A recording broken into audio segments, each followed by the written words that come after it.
I'm your host, Roger Tucker. I'm a native of Newark, New Jersey, and each week I'll be interviewing artists, historians, authors, and other cultural thought leaders to discuss the cultural impact and influence that Newark has had and continues to have on their lives and work. Hi, everyone. I'm Ara Tucker, and I'm thrilled to be hosting What's Newark Got to Do with It? Today's guest is the artist Dominant Dansby. Wow. Dominant, welcome to the show. Hi, Ara. It's nice to see you again. It's been a while. Yeah, it has. I'm really excited to catch up. And because I'm excited, we're going to jump right in, okay? Okay. Right? Is there anything in early life, whether a person or a place or a thing you saw, where you thought, I want to be an artist? Yes, it started with my older brother, to be honest. He used to draw on the wall when I was a child, and he used to draw these caricatures. And I remember when I saw the drawings on a wall, it just popped at me, and it was just this random thing that I didn't see before. It was his own imagination just going, just kind of like him just finding alternatives towards having fun. He really enjoyed having fun. He was always very active, and he had my older sister as his best friend. And I always saw those two together doing things. But then I was always really fascinated by my older brother.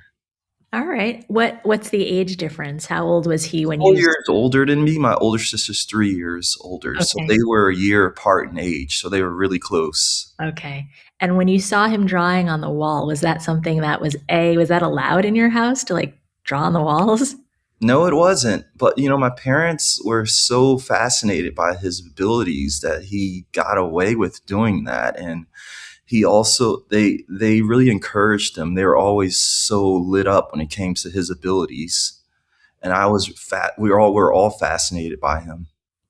And so at some point, the fascination turned into maybe imitation or at least jumping off. Like, when did you become the one who was drawing, maybe not on the walls? I actually started off not drawing, but playing with Legos. And I found my creativity through the usage of Legos in the beginning, which is around the ages, I would say, 5 years old. When I was 5, my father started buying us these really complicated sets. And I really enjoyed figuring out the sets, looking through the manuals. Some of it was like Star Wars, huge Star Wars spaceships and aircrafts, or just millions of pieces, which I constructed a city. That it started out with that first. Okay, so Legos. So it sounds like you were staying close to the manual. You were like, making what the manual said. Were there times when you deviated and made your own creations?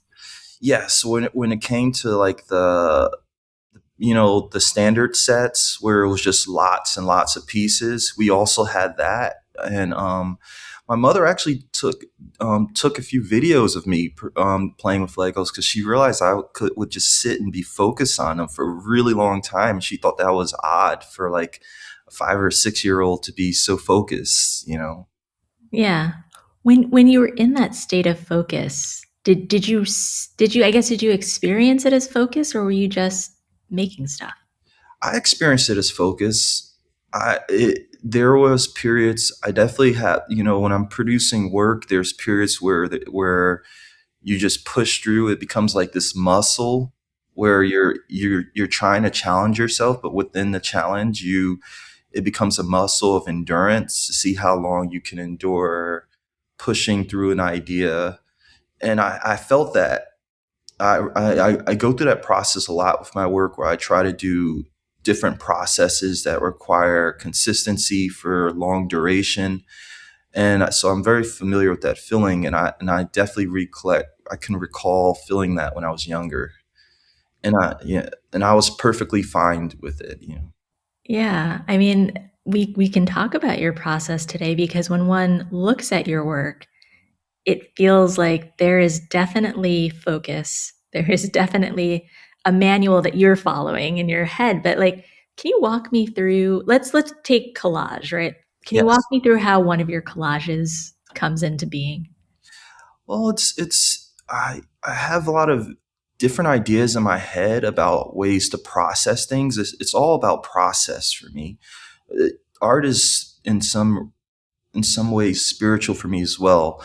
I try to process different collective moves and chains of ideas, and then it just kind of merges together. So it's really just an experimentation of one approach, two approach, three approach, and then mix the three together to see what happens.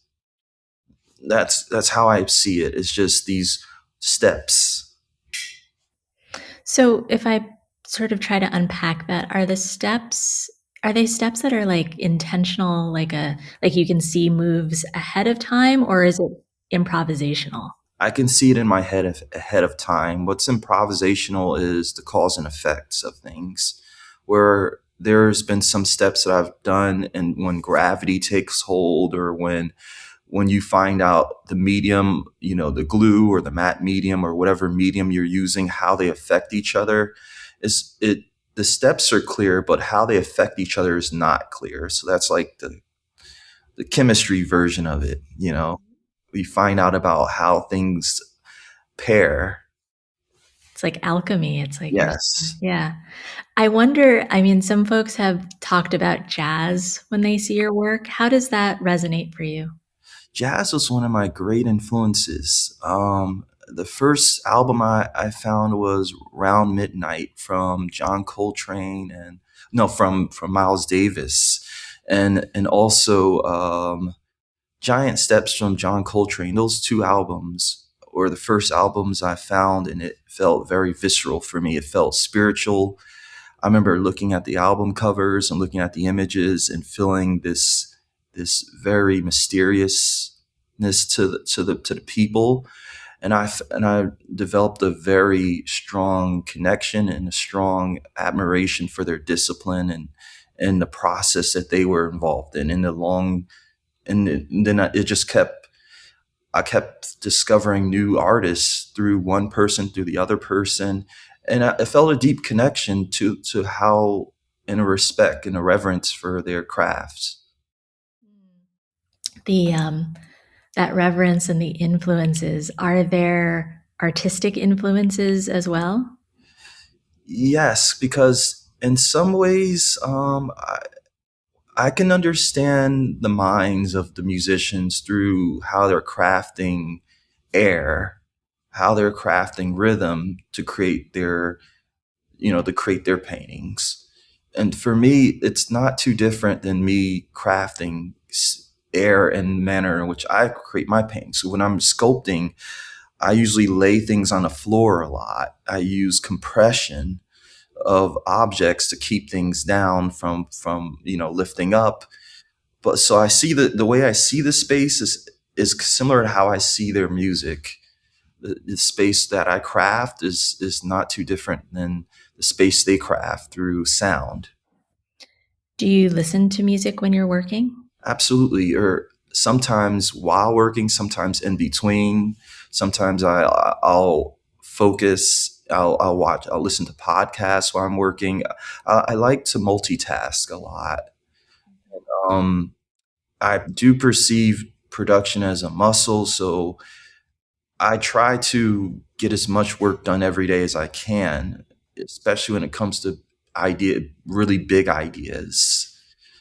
Because I feel certain ideas, I've come across ideas that made me want to quit before, and I stopped producing for a while.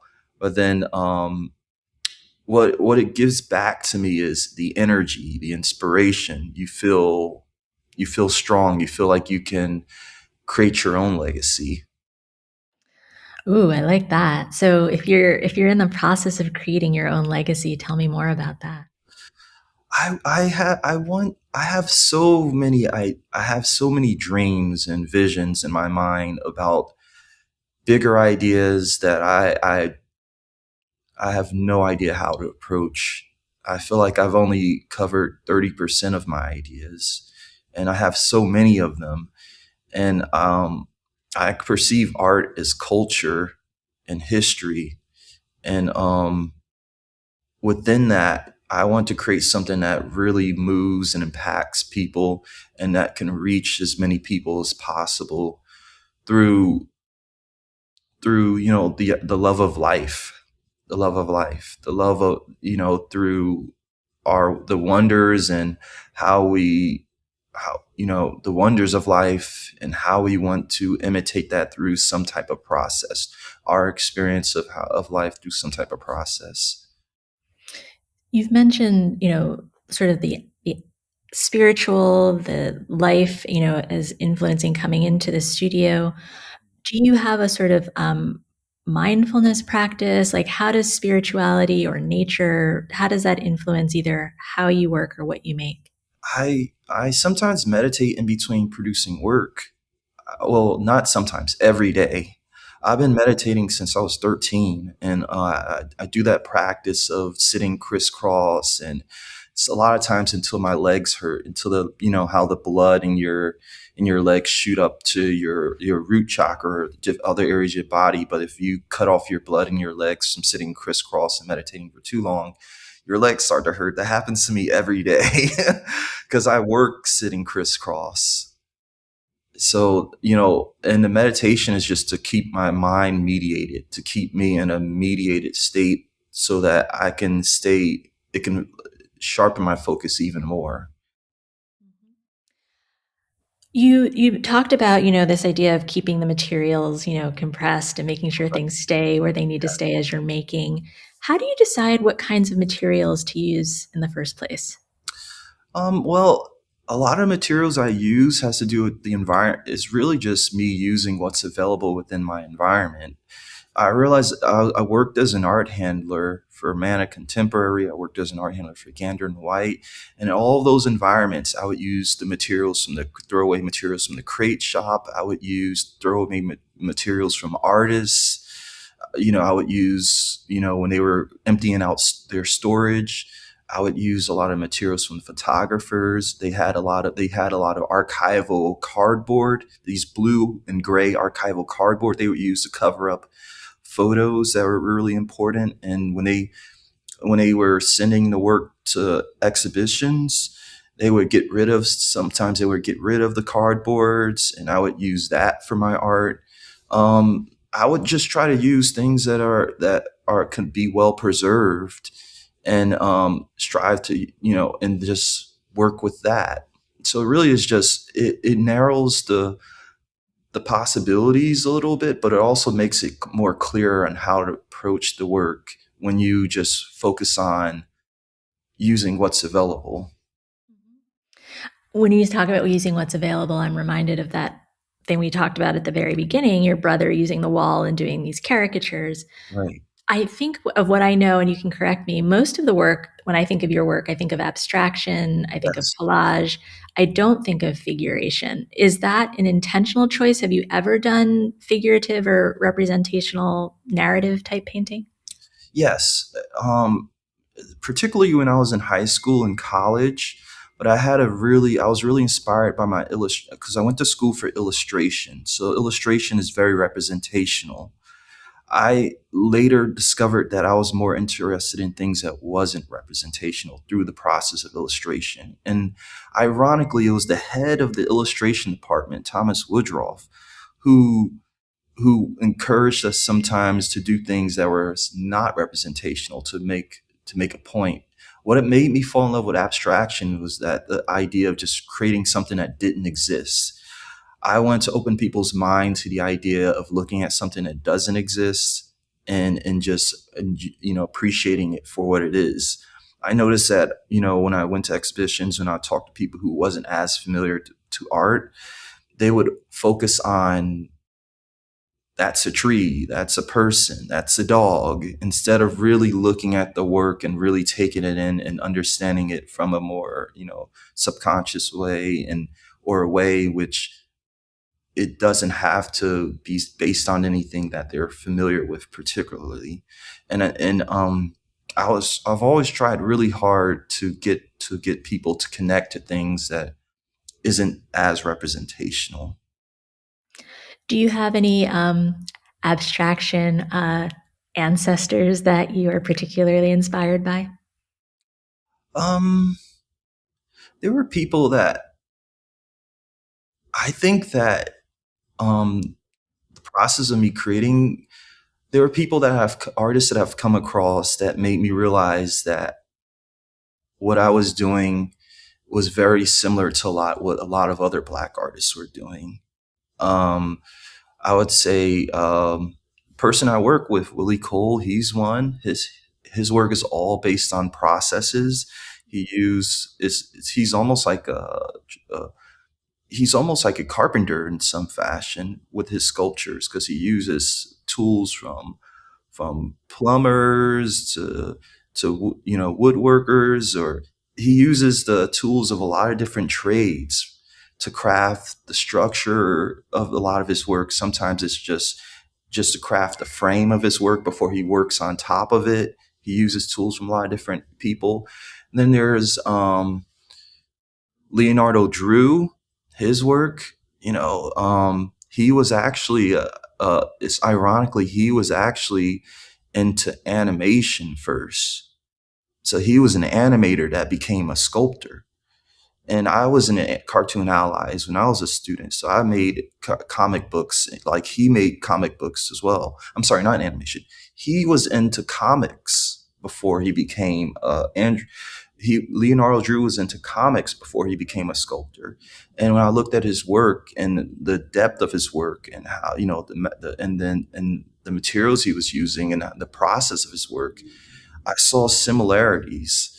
Uh, um, with there was also Jack Whitten as well. I feel like I came across his work later, but I felt a lot of similarities to our work as well. So I feel, whether I'm conscious of it or not, there's a chain, a conscious chain that is ties us all together. Willie Cole would always say, when you have an idea, and if you don't take the idea is in the air, so someone else will catch it if you don't catch it. So you're out there catching it. Yeah, I try to catch it. I'm not the only one. That's the point. Yep. Yep. No, I hear that there's both community and opportunity to be unique within a lineage. Speaking of, so you talk about, this endurance game, studying and working with other artists. Is there anything that you've had to unlearn as you've become more immersed in your practice or more sort of established in your practice?